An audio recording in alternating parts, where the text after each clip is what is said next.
So ngayon mga kaupak, mainit-init pa dahil nagdesisyon na ang Supreme Court na si Bongbong Marcos pinaburan o ibinasura ang mga petisyon para kansilahin ang kanyang certificate of candidacy o i-disqualify. So ngayon mga kaupak, ang naging botohan ng mga Supreme Court Justice ay 13-0, unanimous. So mga kaupak, nagtataka kayo kung bakit 13-0? Sapagkat ang Supreme Court natin Justice ay 15. So bakit naging 13-0? Kasi mga kaupak, ang dalawang Justice ng Supreme Court ay hindi nakilahok sa deliberation, kaya naging 13-0.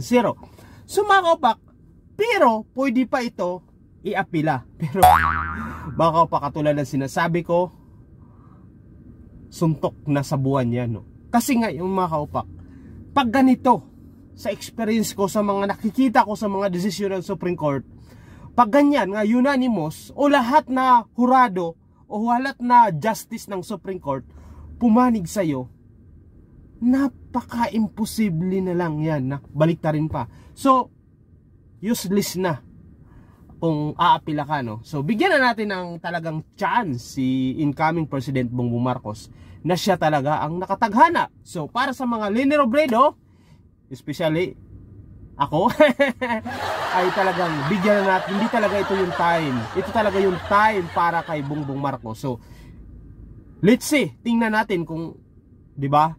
Ito talaga yung pagbigyan na natin si Bongbong Marcos kasi ito talaga yung nakataghana siguro. So ngayon mga kaupak,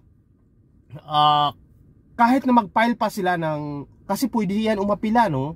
Pwede kayo umapila hanggat mga ilang desisyon, no, na inaalaw sa batas na pwede umapila. Pero napaka-imposible yan. Wala pa ako alam na unanimous decision nga na baliktad. Pwede siguro yung ang laban 7-6, yung mga ganyan, no? Pwede magbago ang isip ng iilan maestrado.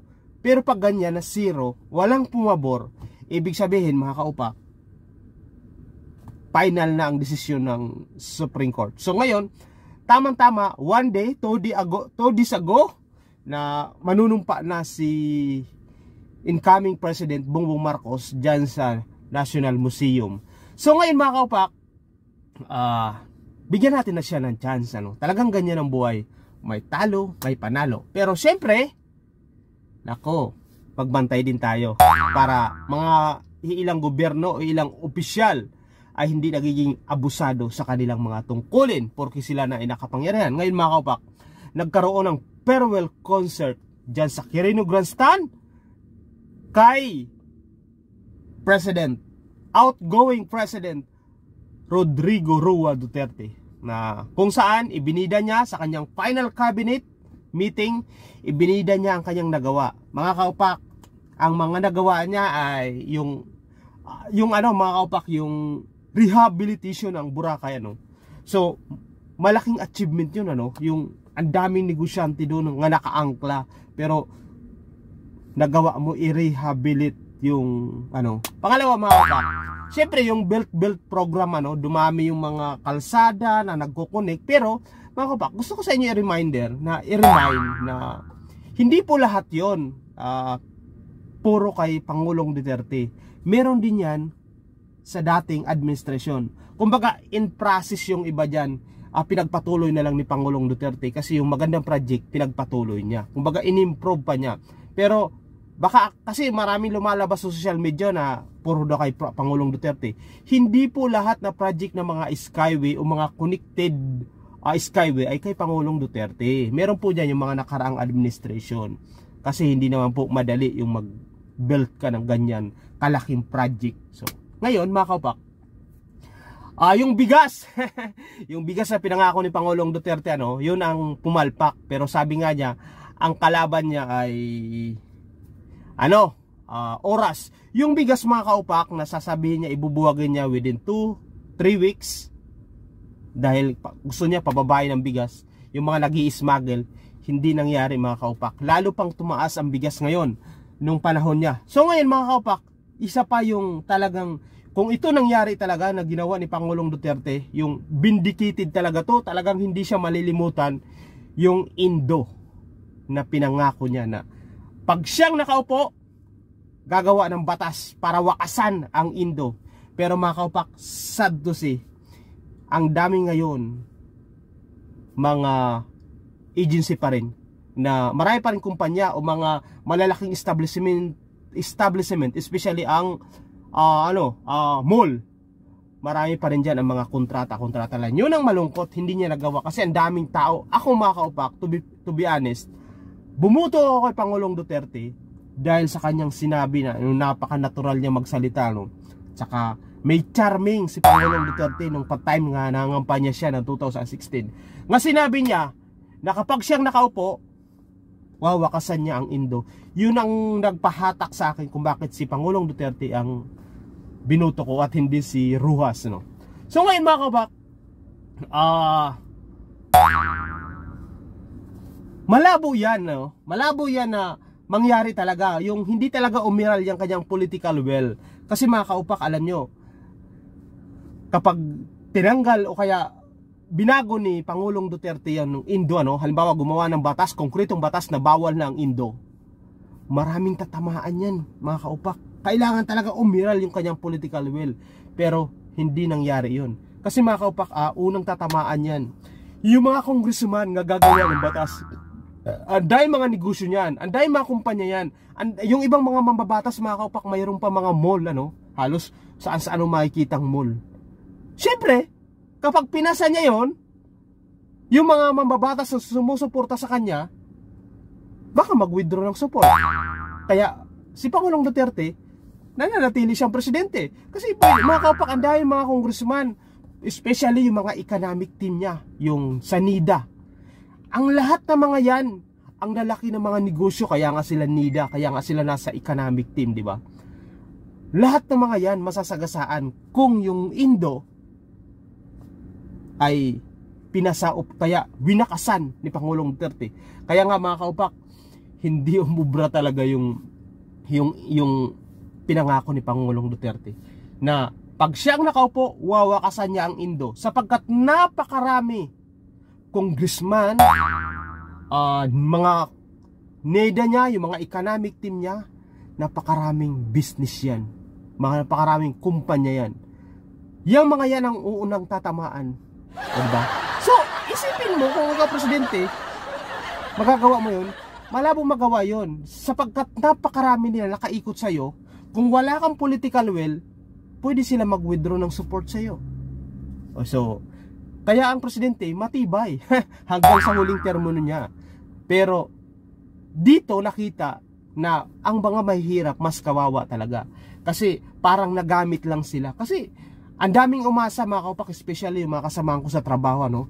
Lahat sila halos bumuto kay Pangulong Duterte sapagkat galit sila doon sa kumpanya na pinapasukan namin before, hindi ito yung kumpanya ko ngayon, yung dati kong mga kasamahan, sapagkat hinahawakan kami sa liig ng agency. Ang mga agency, after ng 5 months, papipirmahin ka na o kaya pwede ka nila tanggalin. So mga kaupak, yun ang sinasabi ko, hindi ka pa nakakabawi sa mga ginastos mo nung ikaw nag-apply, nung kumuha ka ng mga requirement, yung iba nangutang pa, di ba? So mawawalan ka na naman ng trabaho dahil doon sa Indo every 5 months lang o 6 months lang.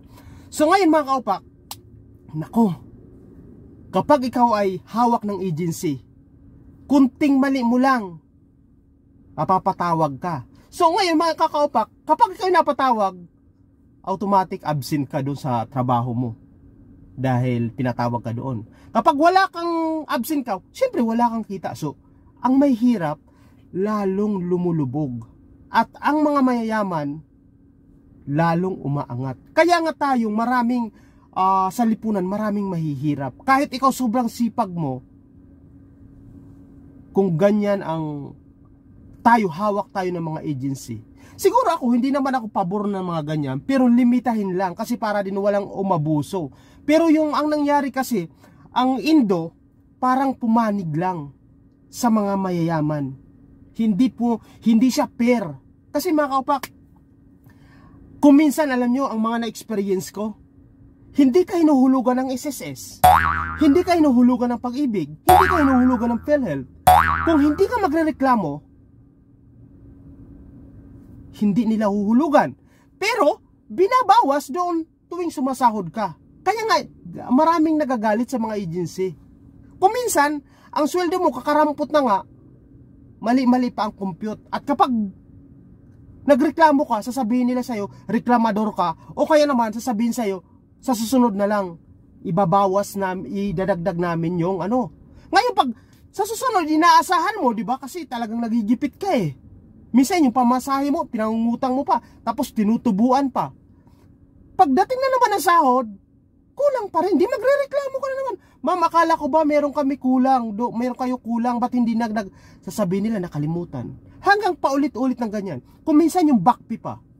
Yung backpay, kinakaltas doon sa tuwing sahod mo para kung mawala ka na doon sa natapos na yung kontrata mo, makukuha mo yun, pabalik-balikin ka ng agency. Sasabihin sa'yo, ay wala pa dito, hindi pa nagsusurrender yung kumpanya mo ng backpay mo. Pagdating naman doon sa agency, sa kumpanya, sasabihin nila, ando na, pinadala namin sa agency. Pabalik-balik ka, nauubos yung oras mo. Yung, hindi lang oras, yung gastos mo. Kung malayo pa yung kumpanya mo na pinapasukan kumpara sa agency mo, lalong gumagastos ka ng pamasahe na mas malaki at lalo kang nagigipit. Kaya nga ako, gustong-gusto ko talaga mawala yung Indo na yan. Nako, kaya yun mga kaupak na, nalungkot lang talaga ako nung hindi na ano ni Pangulong Duterte, winakasan o hindi niya tinupad ang kanyang pangako na pag siya ang nakaupo bilang Pangulo ng Pilipinas, tatanggalin niya ang Indo. So ngayon mga kaupak, merong pinangako ngayon si incoming President BBM na meron siyang pipirmahan na 10 years moratorium. So maganda yun. Kapag halimbawa 10 years, kumbaga parang nakakontrata ka. So okay yun, pero dapat pera, yung batas na yun. Hindi lang yung basta pabor sa, baka mamaya pag nakailang violation ka na, hindi mo rin naabutin yung 10 years dahil marami kang mga violation. Kumbaga, maging fair din.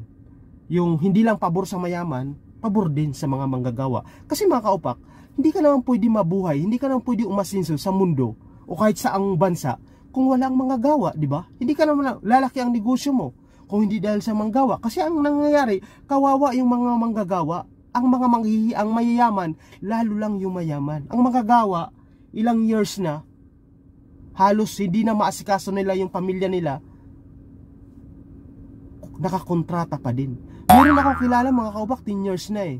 Pero hanggang ngayon, nasa agency pa rin siya. Kaya sana gawin din ito isa ito sa mga tinanong kay incoming President Bongbong Marcos during campaign election, na pipirma siya ng moratorium tungkol sa mga proteksyon sa mga manggagawa. So mga kabak, hanggang sa muli. Bye, lit na ako. Shoutout ka pala sa One Stop, lagi nila ako binabati pag pupunta ko doon kahit hindi ako nagpapakilala kasi nakamas ako, pero kilala pala ako. Shoutout sa Stop and Shop Grocery dyan sa BF Homes, Paranaque. Thank you sa inyong suporta. Bye!